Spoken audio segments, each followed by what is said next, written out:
Matt Clark here at the new Matt Clark. How are each and every one of you doing on this amazing Thursday? I'm doing great. My girl's doing great. My family's doing great. I hope each and every one of you are doing great.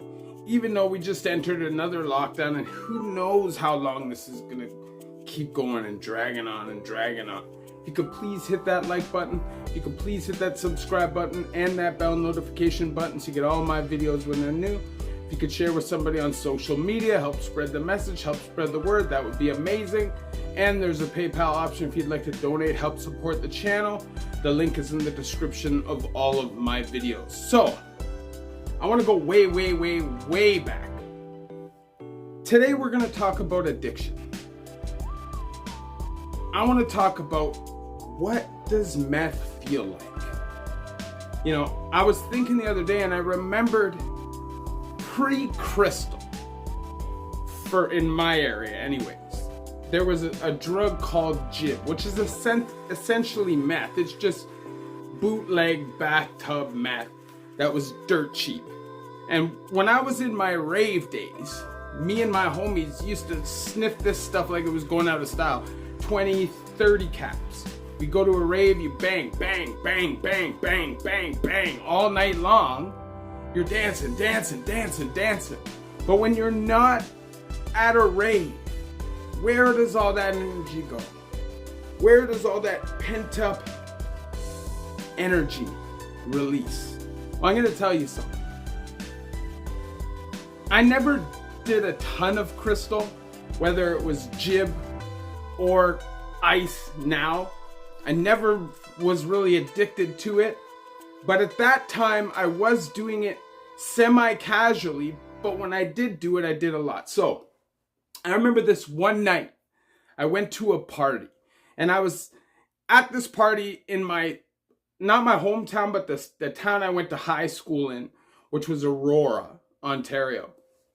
And I just remember being at this party with a bunch of civilian people. Like, none of these people were involved in the criminal lifestyle. None of these people were doing hard drugs except for like some rave drugs, but they were all casual users and just normal kids. And here I come to this party and I'm dumping this jib into my nose like nothing. All of a sudden, I just feel my blood pressure like do do do do do do do do do, and everything started agitating me, like seriously agitating me. And I started talking faster and faster and faster till I was basically, but everything I said had murderous intent. I wasn't doing anything. I wasn't swinging on anybody. I was just in such a delusional state of psychosis that I couldn't form a sentence other than violence. And I couldn't control the tempo of my talk, the pace of my talk, or anything about my behavior at all. I was totally out of control. And people didn't know how to take it. That's the reality when you're hanging out with civilians. Even with civilians that do drugs, they're not used to stuff like that. They're not used to people popping in and out of psychosis and just doing crazy shit. So you're gonna get stares. They're gonna judge you. They're going to possibly call the cops on you. They could possibly call an ambulance for you because they're super duper scared. These are all things that I failed to take into consideration at this time. Now, luckily, that night I didn't end up in prison. And luckily, that night I didn't end up dead. I didn't die from an overdose or from a heart attack. Because the way I was going, just crazy. It's a miracle my heart didn't explode. And I remember this was like a Friday night and I fell asleep. And I remember waking up and thinking, hey, let's go, feeling great, ready to go to the next party, pocket full of jib. Let's do this. Where is everybody? It's Saturday night. It's rave night. Let's get her done. What do you mean it's rave night? That's what they're telling me. Let's go. Aren't we going downtown? There's a rave tonight. It's Saturday night. This was in the heart of the rave times in Toronto, 98, 99, 2000, where every Saturday night there was a major rave with thousands and thousands of people. And it was just an amazing time for me in my life. But this night was not. It definitely wasn't. And I'll tell you, this night specifically scared me off a jib. 100% next morning, woke up, threw it in the garbage. You know why? Because here I am ready to go to a rave on a Saturday. It's not Saturday. It's Sunday, and it's like evening time Sunday. So I slept 48 hours solid. That scared me.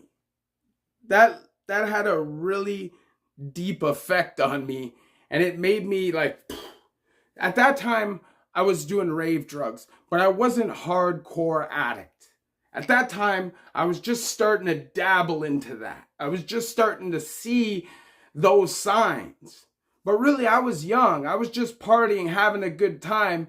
Sure, it got out of control. At the time I thought it was just recreational. I didn't forecast what was coming 2, 3, 4, 5, 6, 7 years down the road. And that's the problem. That is the problem. If I would have seen the signs at this time, maybe I would have brought it back a little bit, settled it down just a bit. But I thought, you know what? It's just a bad reaction to this drug. I'm good. I'm ready to party. And I was a wild man. I didn't want to settle down. I didn't want to chill out. I wanted to have fun every single day of my life. I wanted pockets full of money, and I didn't want to work for it. And at first, the jib built this confidence in me that made me feel like that was going to be no problem. But after that night, it was years before I ever touched crystal again. It terrified me. The people who I went to school with were scared of me. You know, at the end of the day, that's not normal, right? It's not normal for someone to just basically become possessed by a demon in the middle of a party and just start glaze over and just go crazy. That's not normal. And it has a long-lasting effect on people, not just you.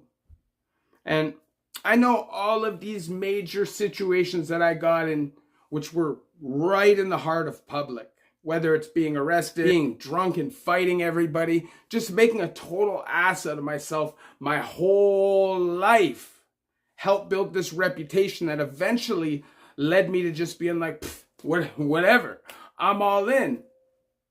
Now, don't get me wrong. I wanted to live that life. I'm not saying that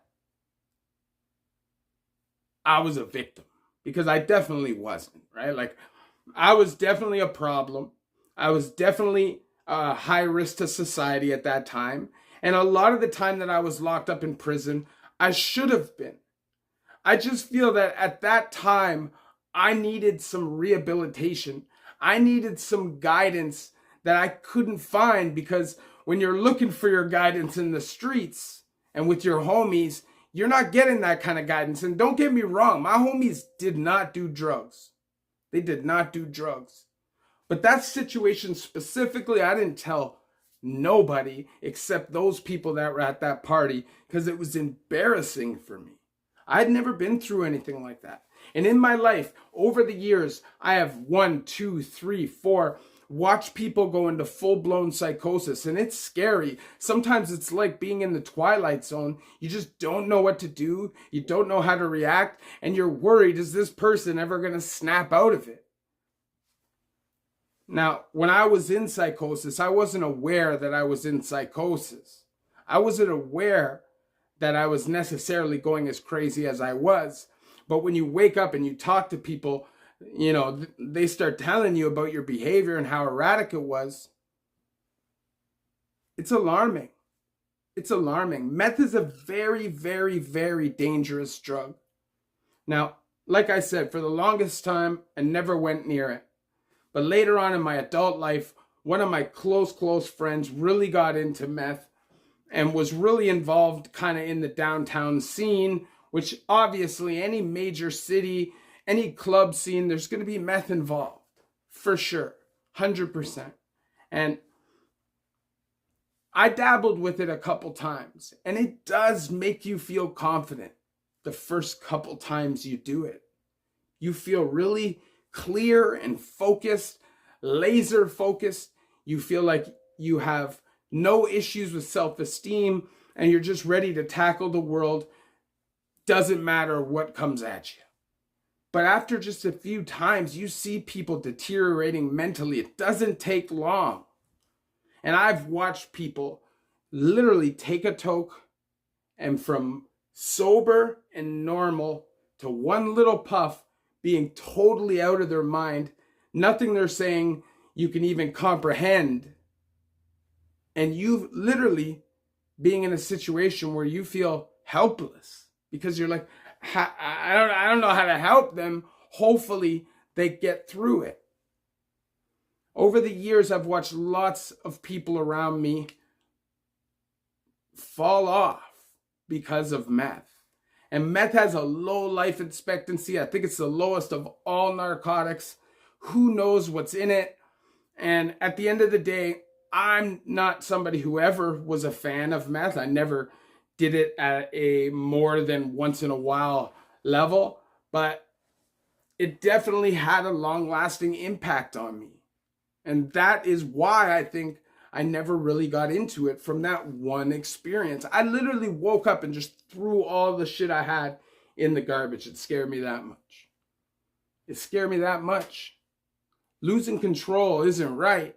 Sure, you can get blackout drunk where you don't remember things, but losing control is a totally different thing. You could throw your whole life away from doing that. Obviously, I share my stories with you guys so you guys don't have to go through these things yourselves. If I could snap my fingers, nobody's addicted to drugs. Nobody's addicted to meth. Nobody's ever in psychosis, experiences abuse, trauma, whatever it is. That's what I do, but that's not a reality, especially in 2021 when the world is quite honestly just kind of going crazy. We live in a real tribal environment, and it's all about picking sides. And unfortunately, if you're an addict or a criminal, the majority stands against you. And that's why things can seem difficult or impossible in terms of rehabilitation and change. But it's all about your focus. It's all about how you feel about yourself. And as soon as you feel that way about yourself, that will carry on to others. I guarantee you that.